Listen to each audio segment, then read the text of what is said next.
एक आदमी जो पूरे साम्राज्य से अकेला ही लड़ गया। ये कहानी किसी राजा की नहीं है, ये कहानी किसी योद्धा की नहीं है, ये कहानी है एक दुबले पतले साधारण सी इंसान की, जिसके हाथ में ना तो बंदूक था और ना ही तलवार, लेकिन फिर भी उसने दुनिया के सबसे ताकतवर साम्राज्य की नींव हिला दी। 2 अक्टूबर 1869 में गुजरात के पोरबंदर में एक साधारण परिवार में एक बच्चे का जन्म होता है, जिसका नाम रखा गया मोहनदास करमचंद गांधी। कोई नहीं जानता था कि ये बच्चा एक दिन भारत का आत्मा बन जाएगा। गांधी के परिवार में मात्र 3 लोग रहते थे, माता पिता और गांधी। इनके पिता का नाम करमचंद गांधी थे, जो पोरबंदर के दीवाने थे, और इनके माता के नाम पुतलीबाई, जो धर्म, उपवास और सच्चाई के मिसाल थी। गांधी ने माँ से सीखा सत्य, स्वयं और आत्मसम्मान। यही वो बीज थे जो आगे चल के एक आंदोलन बन गए। जी हाँ दोस्तों, हम बात कर रहे हैं एक ऐसे फरिश्ते के बारे में जो हर एक आदमी के जेब में रहता है, जिसके चलते हम इस देश में आजाद है, जिसने जान की कीमत जानते हुए भी अपनी जान की कुर्बानी लगा दी, जिसका नाम है महात्मा गांधी। भारत जैसे देश में रहने के बावजूद भी अगर आप इनके बारे में कुछ नहीं जानते हैं तो इस देश में नहीं बल्कि इस दुनिया में रहना ही आपका बेकार है। क्या बात कर रहे हैं? महात्मा गांधी के बारे में हम एक ऐसे स्टोरी को बताने जा रहे हैं जिसे अगर आप देख लेते हैं तो आपका भी रोंगटा खड़ा हो जाएगा।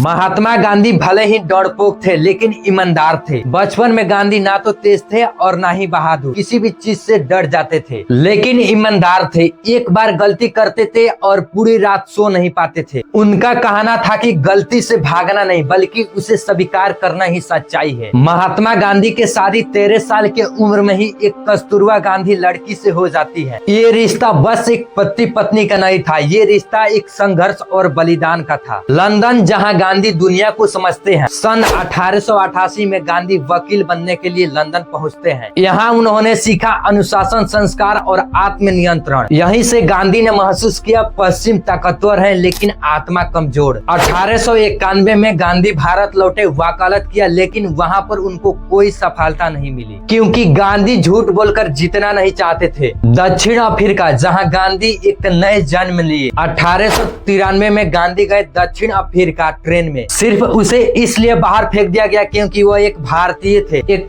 गोरा अधिकारी चिल्लाता है कि काला आदमी जहाँ नहीं बैठेगा। गांधी जी टिकट दिखाते हैं लेकिन जवाब मिलता है, हम टिकट नहीं तुम्हारी शक्ल देख रहे हैं। अगले ही पल गांधी को ट्रेन से बाहर फेंक दिया जाता है। उसका सामान प्लेटफॉर्म पर ही गिरा दिया जाता है। वो जमीन पर आग गिरता है। स्टेशन पर बैठकर पूरी रात ठंड से कांपता है और पहली बार खुद से सवाल पूछता है कि क्या मैं इंसान नहीं हूँ। उस रात वो सोया नहीं, बल्कि उस रात वो दुनिया का सबसे ताकतवर हथियार पैदा हुआ। वहीं ठंडा प्लेटफॉर्म पर मोहनदास मर गए और महात्मा गांधी जन्मे, और वहीं से सत्याग्रह की शुरुआत की। गांधी ने कहा, हम अन्याय के खिलाफ लड़ेंगे, वो भी बिना हिंसा के। और यही जन्म हुआ सत्याग्रह के। लाठियां पड़ी, जेल गए, लेकिन झुके नहीं। 1915 में जब गांधी ने भारत वापस लौटा तब उन्होंने महंगा कपड़ा नहीं पहना था, अब वो किसान बन चुके थे। 1917 में उन्होंने चंपारण सत्याग्रह शुरू की। बिहार के चंपारण में जबरदस्ती किसानों को नील की खेती कराने पर मजबूर किया जा रहा था। गांधी पहुंचे और अंग्रेज पहली बार वहां पर डर गए। खादी और स्वदेशी। महात्मा गांधी ने कहा, अगर भारत को आजाद होना है तो सबसे पहले आत्मनिर्भर होना पड़ेगा। चरखा चला, खादी आई और आत्मसम्मान जगा। जालियांवाला बाग 1919 वो दिन था जिस दिन निर्दोष लोग मारे गए, खून की नदियां बही, और वहीं से महात्मा गांधी टूट गए। यहीं से अंग्रेजों के खिलाफ पूरा देश खड़ा हुआ और फिर उन्होंने 1930 में नमक सत्याग्रह शुरू किया। समुद्र किनारे एक बुढ़ा आदमी 240 मील पैदल चला सिर्फ नमक उठाने के लिए, लेकिन उस नमक ने ब्रिटिश साम्राज्य की नींव हिला दी। 1942 में गांधी ने भारत छोड़ो आंदोलन एक नियम लागू किया। नियम था, करो या मरो। देश जला, जेल भर गए, लेकिन आजादी अब रोकी नहीं जा सकती थी। 1947 में देश को आजादी तो मिल गई, लेकिन दर्द के साथ देश आजाद हुआ, लेकिन बंट गई। खून बहा, हिंसा फैला, उपवास किया और शांति की भीख मांगी, और अंत में 30 जनवरी 1948 में दिल्ली के प्रार्थना सभा में 3 गोलियां धड़ाधड़ चली और एक ही आवाज निकला,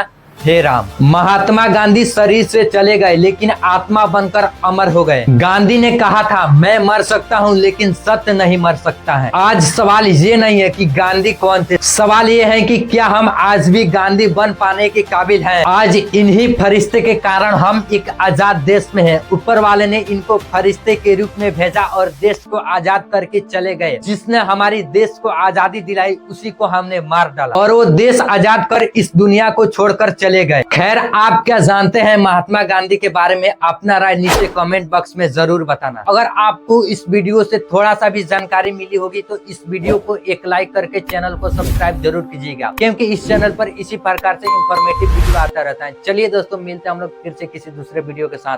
तब तक के लिए आप हंसते रहिए, मुस्कुराते रहिए। बहुत बहुत धन्यवाद इस वीडियो को यहाँ तक देखने के लिए।